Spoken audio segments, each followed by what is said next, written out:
नमस्कार। आज तारीख 27 अप्रैल दिन रविवार। आप सुन रहे हैं द लेंस का न्यूज पॉडकास्ट लेंस राउंडअप और मैं हूं आपके साथ अमनदीप। चलिए खबरों की करते हैं शुरुआत।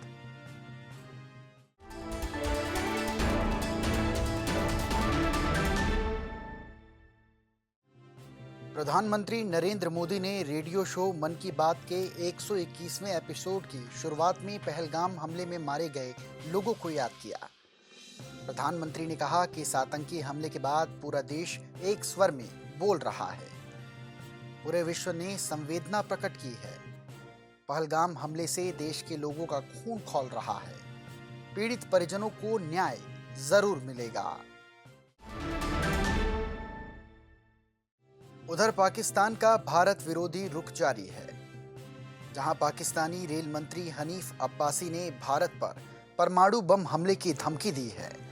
उन्होंने कहा कि हमने शाहीन, गोरी और गजनवी जैसे 130 मिसाइल भारत के लिए रखी हैं। अगर भारत सिंधु जल संधि को रोकता है तो हम उसकी सांसें रोक देंगे। भारत को युद्ध के लिए तैयार रहना होगा। पाकिस्तानी मंत्री ने कहा कि हमने देश भर में परमाणु हथियार कई ठिकानों पर छिपा रखे हैं। हमारे मिसाइलों का निशाना भारत की तरफ है। इधर जम्मू कश्मीर के पहलगाम में हुए आतंकी हमले के बाद से घाटी में सुरक्षा बलों का सर्च ऑपरेशन जारी है। किश्तवाड़ में जिला प्रशासन ने सेना की वर्दी की बिक्री, सिलाई और स्टॉक करने पर रोक लगा दी है। इस बीच सुरक्षा बलों ने कश्मीर घाटी में पिछले 3 दिनों में 10 आतंकियों के घर ब्लास्ट से उड़ा दिए हैं।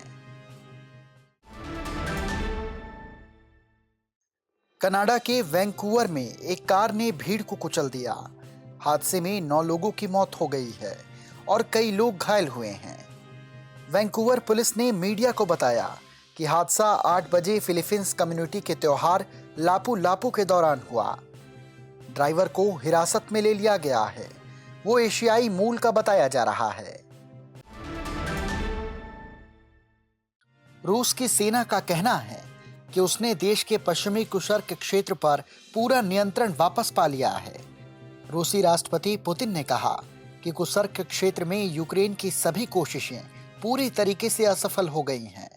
रूस के शीर्ष सैन्य कमांडर वैलेरी गेरासिमोव ने कहा कि यूक्रेनी सैनिकों के कब्जे में बचा आखिरी गांव भी अब फिर से हासिल कर लिया गया है। ये 8 महीने पहले यूक्रेन के अचानक हमले के बाद हुआ है। गेरासिमोव ने यह भी दावा किया कि कुर्स्क क्षेत्र में 76,000 से अधिक यूक्रेनी सैनिक मारे गए हैं या घायल हुए हैं, जबकि यूक्रेन ने इस दावे को खारिज कर दिया है। पहलगाम आतंकी हमले को लेकर सोशल मीडिया पर विवादित टिप्पणी करने पर 7 राज्यों से 28 लोगों को गिरफ्तार किया गया। इन सभी गिरफ्तारियों में असम की विपक्षी पार्टी AIUDF के एक विधायक, एक पत्रकार, एक वकील, 2 रिटायर्ड टीचर और 23 स्टूडेंट शामिल हैं। सोशल मीडिया पर विवादित पोस्ट करने पर उत्तर प्रदेश, मध्य प्रदेश, छत्तीसगढ़, झारखंड, असम, मेघालय और त्रिपुरा में गिरफ्तारियां हुई हैं। सबसे अधिक 16 गिरफ्तारी असम से हुई है। गुजरात सरकार ने पुलिस और क्राइम ब्रांच को राज्य के बड़े शहरों और गांवों में अवैध रूप से चल रहे विदेशी नागरिकों को तुरंत हिरासत में लेने का आदेश दिया। गुजरात पुलिस का ऑपरेशन शनिवार रात 12 बजे शुरू हुआ, जो अब तक जारी है। शनिवार देर रात से सुबह तक अहमदाबाद में 890, सूरत से 134 लोगों को गिरफ्तार किया गया है। सभी के दस्तावेजों की जांच चल रही है। कुछ के पास से नकली आधार कार्ड भी मिले हैं। आतंकी हमले के अगले दिन पंजाब के फिरोजपुर जिले में भारत पाकिस्तान सीमा से पकड़े गए BSF जवान PK साहू अब भी पाकिस्तानी रेंजर्स की गिरफ्त में हैं। घटना को 4 दिन बीत चुके हैं और 3 बार फ्लैग मीटिंग भी हो चुकी है, लेकिन जवान की रिहाई नहीं हो पाई। इस पर पाकिस्तानी रेंजर्स का कहना है कि जब तक उन्हें हाईकमांड से निर्देश नहीं मिलते, वे जवान को रिहा नहीं कर सकते। मामला सामने आने के बाद शुक्रवार शाम को BSF के डायरेक्टर जनरल दलजीत सिंह चौधरी ने केंद्रीय गृह सचिव गोविंद मोहन से भी इस बारे में बातचीत कर इस मुद्दे को उच्च स्तर पर उठाया है।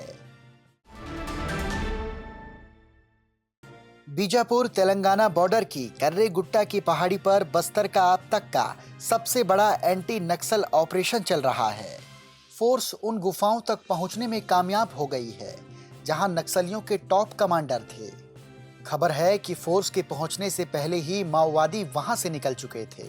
माओवादी जहां छिपे थे वहां गुफा में पीने के पानी के साथ साथ आराम करने के लिए बिस्तर भी थे। इस बार बड़ी संख्या में फोर्स ने पीपल लिबरेशन गुरिल्ला आर्मी की बटालियन ने पहाड़ी को घेर रखा है। नक्सलियों के टॉप कमांडर इसी बटालियन का नेतृत्व कर रहे हैं। अब बात मौसम की।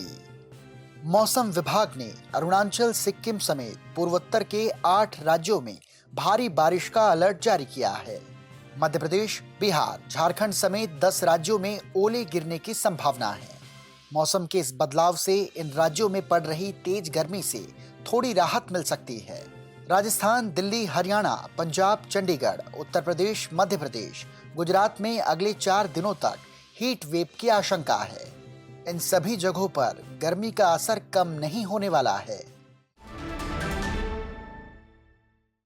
अब खबर जरा हटके। 11.3 करोड़ साल पुराने चींटी के जीवाश्म की खोज की है। जी हां, ये अब तक का सबसे पुरानी चींटी का नमूना है जिसे हेल इंट कहा जा रहा है। ये चींटी इतनी खास है कि इसके जबड़े और शरीर का ढांचा आज की चींटियों से बिल्कुल अलग है। वैज्ञानिकों का कहना है कि इस खोज से हमें पृथ्वी पर जीवन के विकास और कीड़ों की दुनिया के बारे में नई जानकारी मिलेगी। इसी के साथ हमारे आज के पॉडकास्ट में फिलहाल इतना ही। आपसे फिर होगी मुलाकात। मुझे दीजिए आज्ञा। नमस्कार।